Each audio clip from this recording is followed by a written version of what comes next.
Hey everybody, we're going to show you today in this video what we did at the end of our barn build to help save us thousands of dollars. So hopefully this will help you, and let's take a look at what we did. So this all started when I called a company to come out and give me an estimate on doing gutters on this barn. And they came out, and the guy started out saying it was going to be like $13,000 or $14,000. And I'm like, God, I don't want to pay that much money to do all this. Doesn't seem very practical, and I've got to clean them out, and just kind of the aesthetics too, because as long as the building is, there was going to be like 4 downspouts on each side hanging off the side of the house, and didn't like that idea either. But the most part was just the money. I just couldn't justify spending that much on it, so I had this trencher. And most guys that do this with like a small excavator with a pivot boom on it, and they have better control of the depth. But I'm pretty used to using this little trencher. I've had it for quite a few years, and so that was my tool. And so I'm just kind of dropping this down at an inch every 20 feet or 25 feet, just a real gradual. And I'll tie it in there at the end of the building to the other side. Now the other side's free drain, it runs off, so not an issue getting water away from the barn on the other side. So as soon as I get this down to the corner where I'm going to tie the 2 sides in, I'll be ready to roll out some fabric and lay my tile in, and then we can go set the tank. I think I might have made a mistake by getting a 500-gallon tank. I probably should have got 1,000 or 1,500, but oh well. I just let the rest of it run out in the yard, I guess.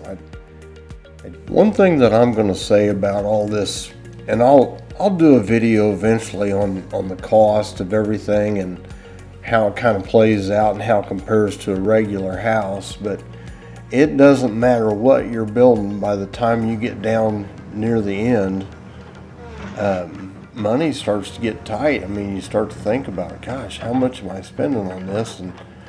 And I'd rather have, the extra money in the concrete and the electrical and, things that are really going to add value to my life in the long run than gutters that I got to clean out every 6 months. And then it rains and they overflow, and I like this idea really well. But let's go ahead and get this hole finished up and get that tank set, and then we'll call this thing done.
So we'll do a little bobcat work here, and then we'll do a little shovel work, clean it up, and then eventually we'll throw some rocks on it.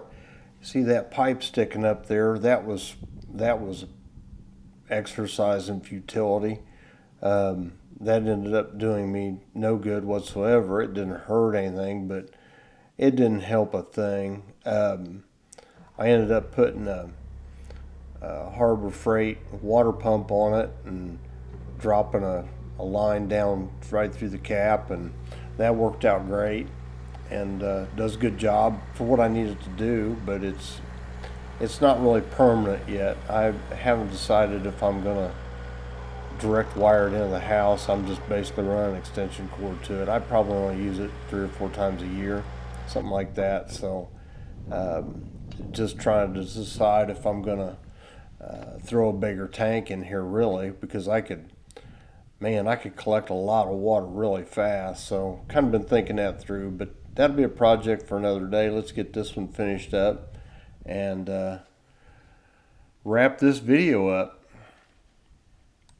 So how we did this was we started out with our trencher and we came from that side and we just kept cutting grade just a little bit lower and a little bit lower. So from the grade up there to the bottom of the trench was probably like 8 inches. And by the time you get down here, which is over 100 feet, we were down maybe a foot. So we only dropped about 4 inches all this way. So that water just gently flows this way. It's not like a flush, it's just a current moving down through here. And then as we come through here, we tied the two together and ran them over to where that cistern's at underneath that amazing rock. So with doing all of this, what we've done is we've eliminated the use of gutters. We don't have to worry about all these leaves and pine needles from all the trees around us. You'd think, well, those trees are a long way away. It doesn't work that way. You can be out there on a windy day just listening to leaves and stuff hit that metal roofing. So you know they're going to fill up, they're going to get plugged up, they're going to overflow, they're going to tear loose. Snow's going to knock them off. You're going to have somebody come in. If you don't have the ability to come in and clean those things out every year or so, it's just gonna work you to death. It's gonna be one of those things you're gonna be dreading. It's in the back of your mind every spring and fall. So getting rid of the gutters, just dropping the water onto the ground and into a pipe and out is a way to do it. Just make sure you put in a good fabric below your pipe, leave the top of your pipe open, cover it with gravel, and you just can't be happier. So there's a lot of guys out there that know a lot more about French drains than I do. I definitely listen to what they say. They're the experts. They do it every day. I do this once every few years maybe. But everybody I've talked to and talked into trying this has been really happy so far, and ours has been in for, like I said, a couple of years. Off a small rainfall, we can get 500 gallons of water pretty quick.